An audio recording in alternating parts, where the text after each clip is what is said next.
everyone, and welcome to Bob's Garden. Today I'm going to show you how to put together a pressed flower bookmark. It's a 6-inch bookmark. So I've got things laid out here from my collection of pressed flowers. They've been pressed a while back, and I store them in these. I take some cardstock and tracing paper, and I then fold this so I have these very handy, and this allows me to see them right through this tracing paper, and the tracing paper is stiff enough that I can just open this up and reclose it each time I need to get some flowers out.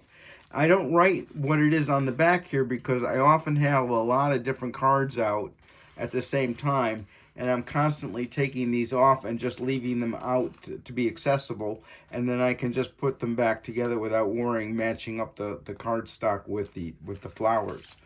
So we gotta have everything we need here. You need tweezers, a little toothpick for moving things around, and a sharpened chopstick. This is what I like to use. And we only use a very, very small dot of glue. So I already got the glue out here, and this is a acid neutral pH adhesive by Linico. This is the one I like. The only thing I don't like about this is that the dispenser gets clogged up a lot, so I keep a little toothpick handy to keep that free. Otherwise it gets clogged up, especially as it starts to wear down. But anyway, so I've laid this out, and what we got to do, the tricky part, is to arrange things so that I can overlap. So I want all this stuff here.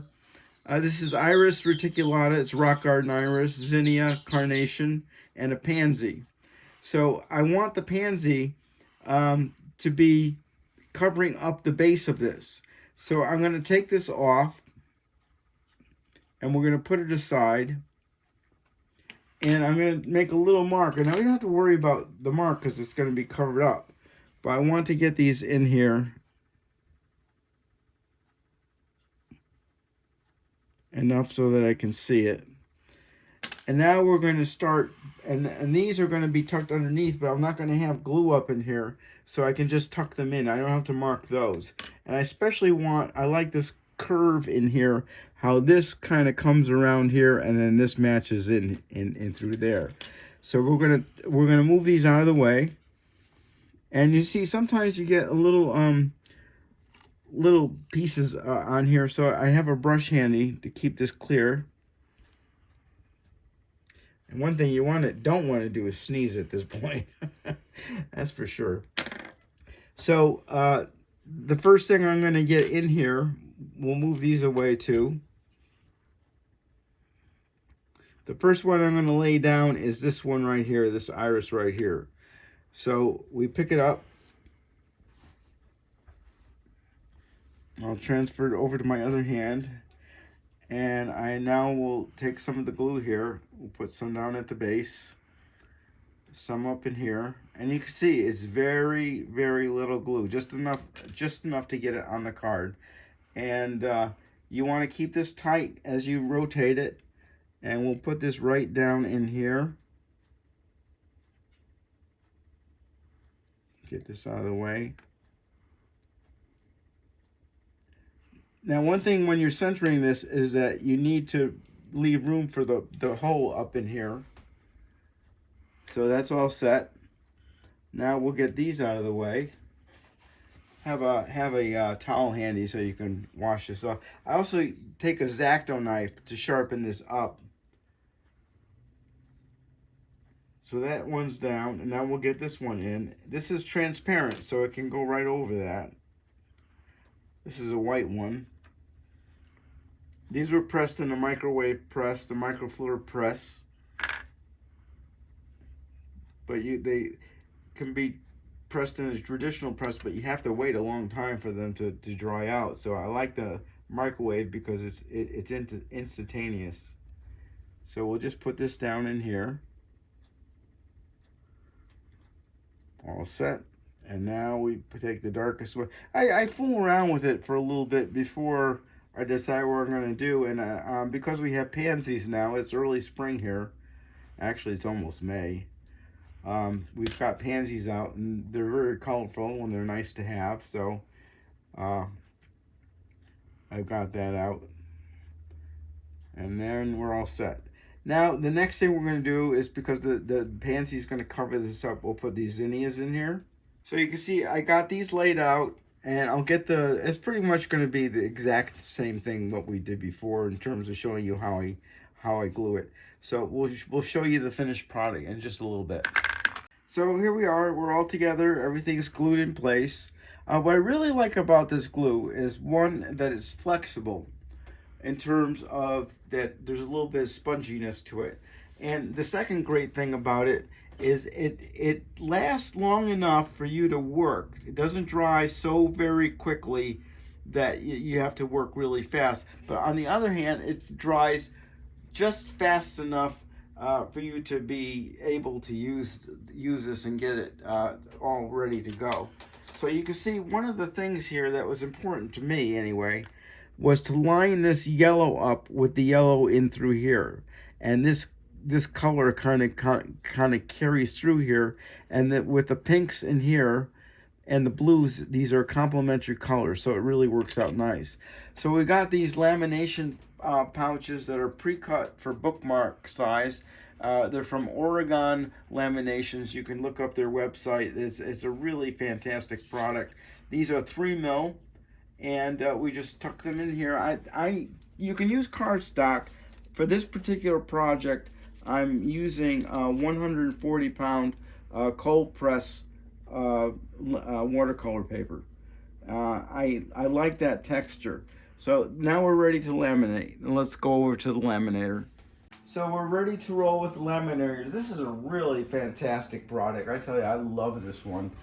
First of all, it has a really small footprint. It's portable. I give Bookmark workshops, and I can take it with me to the workshop and have my students laminate on site. So I could just pack this up and carry it with me. It's got two sizes here. You can do 3mm thickness and 5mm thickness, but I work with just the 3mm, and you can see that's lit up now. It heats up rather rapidly, so we want to make sure we have the sealed end, and it says right on here, insert sealed end of pouch. So keep that in mind. I always triple check, and we just line this up and get that all set to go. And there she goes. There's no tray on the back. I don't find that to be a detriment. It just comes right out onto the back side here, and it's ready, all set. And there, it's all laminate. How easy is that, huh? So you can see we just went over to the laminator, and now the glue is just about getting ready to be unusable. It's still usable, but shortly it will be unusable. So I have a template. I've divided this cardstock in half because it's 2-inch bookmark, so it's 1 inch and 1/4 inch from the bottom. So when you put these together, you want to make sure, a couple times I got carried away, and the hole was too close to where the flowers were. So keep that in mind. So we just line this up like that. Like to do it right where this is. This not exactly the same size, but that's okay. We just need it to be right over there. And we take our hole punch,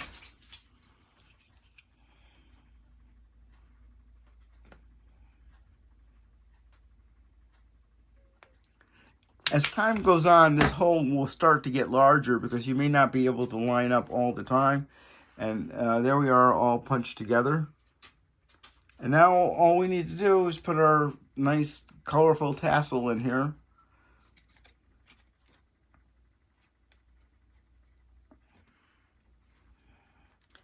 And this makes a great gift. You want to think about something doing for Mother's Day or a birthday. It makes it a little easy to put together a gift. And in my workshops, people really enjoy doing this. So here we are, we're all set. And there is the completed project. So you could try this out. It's pretty easy to do. And when you want to get started for the very first time with using pressed flower art, this is a really good way to go because you have a small work area. You don't have to cover up the entire page. You don't want to do first time out do an 8x10 because it's going to really take you quite a bit of time. So good way to get started in this and enjoy it. So thank you for watching Bob's Garden. Please share, comment, and subscribe to my videos. And remember, be curious, not judgmental.